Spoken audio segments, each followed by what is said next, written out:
हाँ, पारिस्थितिकी वर्गीकरण के आधार पर पौधों को 5 भागों में बांटा गया। हाइड्रोफाइट्स, जीरोफाइट्स, मीजोफाइट्स, एपिफाइट्स और हैलोफाइट्स।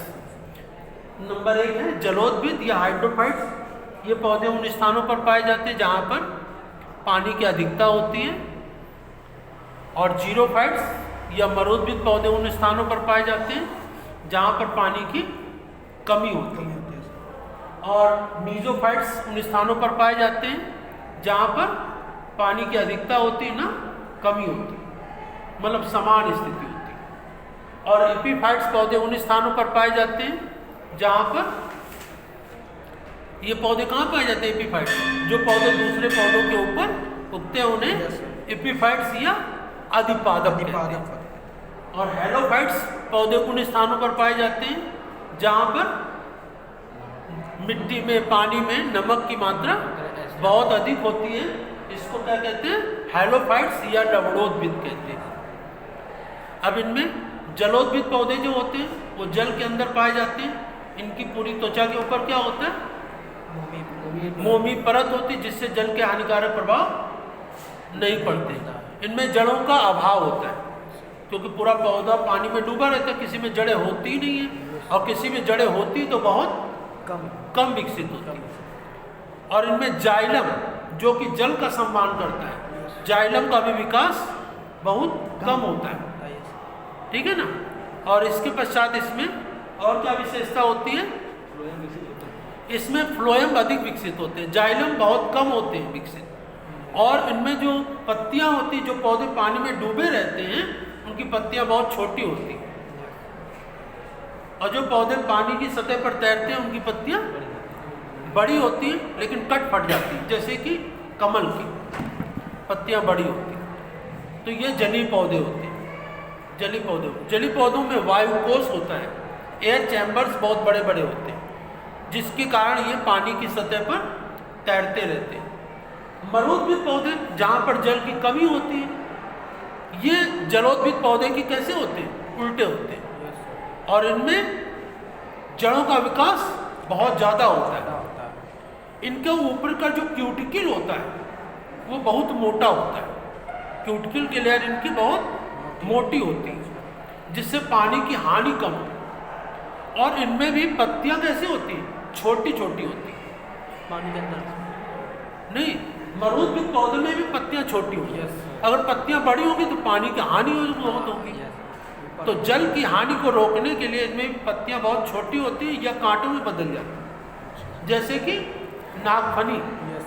नागफनी में क्या होता है? नागफनी में कांटे होते हैं। तो कांटे किसका परिवर्तित रूप है? पत्ती का।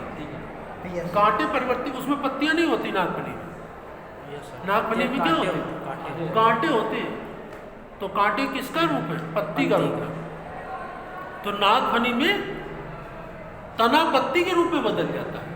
तना पत्ती में और पत्तियां कांटों में बदल जाती हैं। तो इनमें भी पत्तियां जो होती हैं बहुत छोटी होती हैं या कांटों में बदल जाती हैं। और इनके ऊपर क्यूटिकल का बहुत मोटा आवरण होता है, जिससे जल की हानि कम होती है। और इसमें रंध्र या स्टोमेटा होते हैं, वो धंसे हुए होते हैं अंदर। अगर सतह पे होंगे तो जल की हानि ज़्यादा होगी। तो रंध्र या स्टोमेटा पत्ती के अंदर धंसे रहते हैं, जिससे जल की हानि कम होती है। इनकी जड़ें बहुत ज़्यादा विकसित होती हैं, जाइलम बहुत ज़्यादा विकसित होता है। इसमें यांत्रिकी ऊतक या मैकेनिकल टिश्यू बहुत ज़्यादा विकसित होते हैं मरुद्भिद पौधों में। ठीक है। तो मरुद्भिद पौधे राजस्थान में रेगिस्तानी इलाकों में पाए जाते हैं। तो ये विशेषता होती है। मीजोफाइट्स ये समान होते हैं, इनमें कोई भी चीज़ ना बहुत अधिक विकसित होती है ना बहुत कम होती है। एपिफाइट्स प्लांट्स, जो पौधे दूसरे पौधों के ऊपर उगते हैं उन्हें क्या कहते हैं? एपिफाइट्स या अधिपादप। अधिपादप पौधों को क्या परजीवी पूछा जाता है?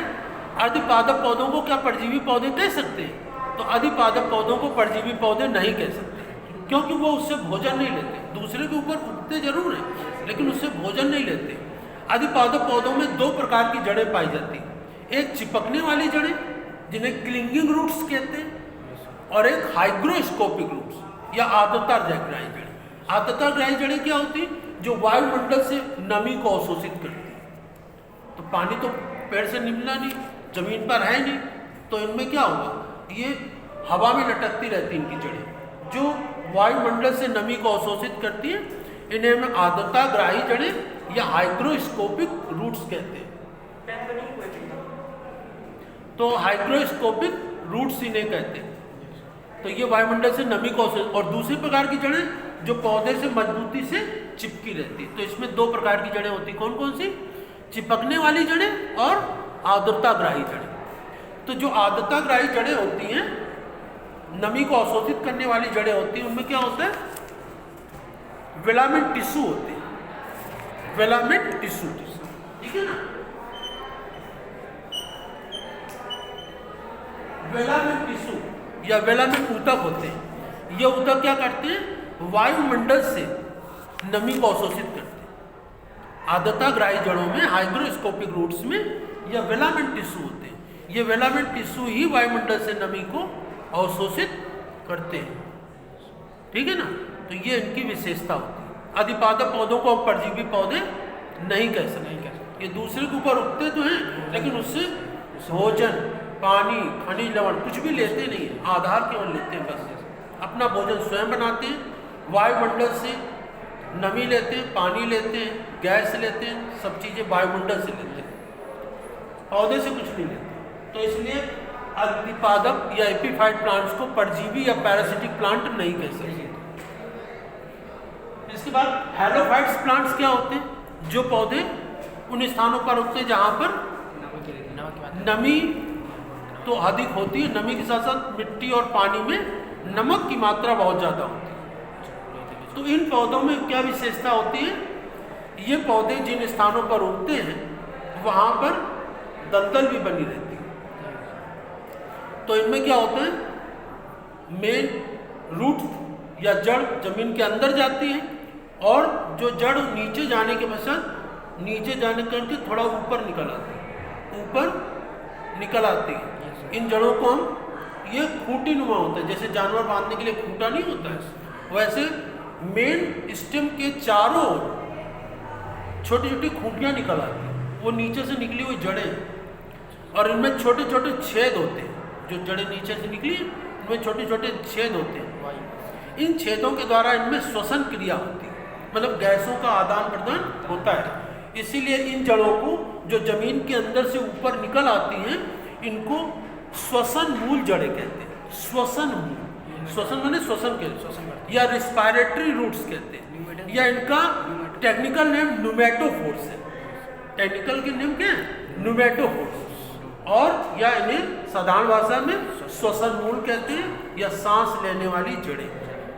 तो ये इनकी विशेषता होती है। इसके पश्चात इनमें जो हाइलोफाइट प्लांट्स होते हैं, उनमें लक्षण किसके होते हैं, जीरोफाइट प्लांट की तरह होते हैं। क्यों होते हैं, क्योंकि ये पानी की कमी में उगते हैं।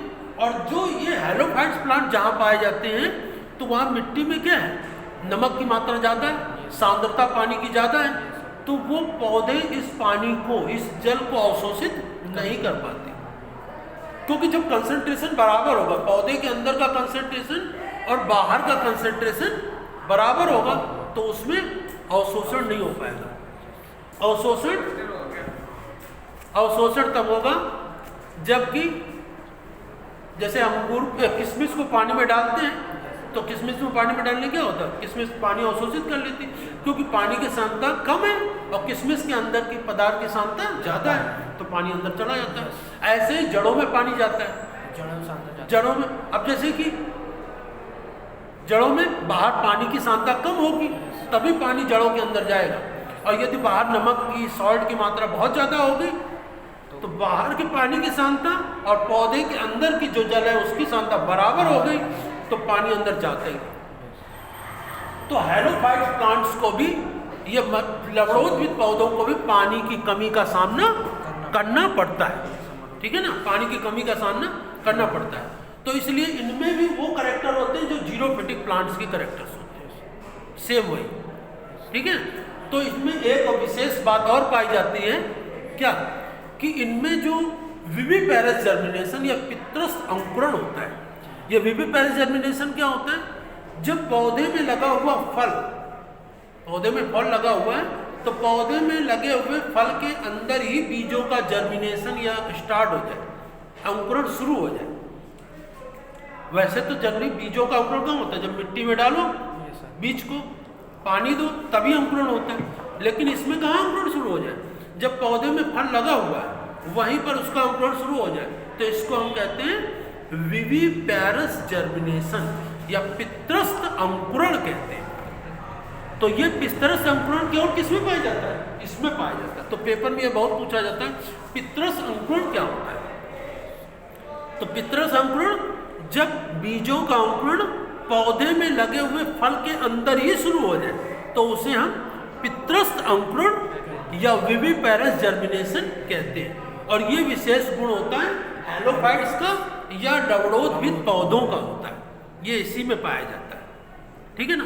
अब इसमें क्या होता है कि अब इसमें ऐसा क्यों पाया जाता है? क्योंकि अगर जो बीज मिट्टी में गिर पड़ा, बीज मिट्टी में गिर पड़ा तो क्या होगा? उसको पानी मिलेगा नहीं, क्योंकि बाहर नमक की पानी तो है, लेकिन नमक की मात्रा ज़्यादा होने से पानी बीज के अंदर जा ही नहीं पाएगा। अब बीज के अंदर पानी जाएगा नहीं तो उसका जर्मिनेशन होगा नहीं। ठीक है ना। जैसे कि चने को पानी में डालते हैं तभी उसका फूलता है, उसका अंकुरण होता है। तो जब तक पानी मिलेगा नहीं, तो यहाँ दलदल है, मिट्टी में पानी की मात्रा तो है लेकिन उसमें नमक ज़्यादा है, तो बीज के अंदर पानी जाएगा नहीं, पानी मिलेगा नहीं तो उसका अंकुरण नहीं होगा। तो इसमें ये हैबिट पाई जाती है, एक आदत पाई जाती है हैलोफाइट्स में, इसमें लवणोद्भिद पौधों में, कि पौधे में लगे हुए फल के अंदर ही बीजों का अंकुरण हो जाता है। और जब पूरा अंकुरण हो जाता है, पूरा जर्मिनेशन हो जाता है, तब वो फल सहित नीचे गिरता है और फिर डेवलप हो जाता है, क्योंकि अंकुरण तो हो ही चुका है पहले से। तो इस प्रकार से इसमें यह विविपैरस जर्मिनेशन पाया जाता है। तो हैलोफाइट्स की दो चीज़ें बहुत इंपॉर्टेंट हैं। नंबर 1, वेलामेंट टिश्यू जो वायुमंडल से नमी अवशोषित करते हैं, जो हाइग्रोस्कोपिक या आदताग्राही जड़ों में होते हैं। और दूसरा ये विविपैरस जर्मिनेशन या पित्रस्थ अंकुरण जो होता है। ये दो चीज़ें इसकी बहुत इंपॉर्टेंट है। ठीक है ना। और इसका एग्जाम्पल आपको याद रखना होगा, राइजोफोरा। राइजोफोरा प्लांट है जिसमें कि इस तरह का प्रक्रिया पाई जाती है। समझ में आया कि नहीं है? तो इस प्रकार से ये हाइड्रोफाइट्स, जीरोफाइट्स, मीजोफाइट, एपिफाइट्स और हैलोफाइट्स, इन सभी के लक्षणों को याद रखना होगा। ये पर्टिकुलर एक जैसे जलोद्भिद के लक्षण लिखे या मरुद्भिद के लक्षण लिखे, हाइड्रोफाइट प्लांट के लक्षण लिखने को आएंगे। और या फिर ऑप्शन में पूछ सकते हैं कि इनमें क्या होता है, तो मैंने सबकी विशेषता आपको बता दी। और पर्टिकुलर लक्षण भी लिखने को आ सकते हैं। तो आप इसमें कोई भी प्लांट पूछा जाए, हाइड्रोफाइट, जीरोफाइट, मीजोफाइट तो सामान होता है, इसमें कुछ होगा नहीं।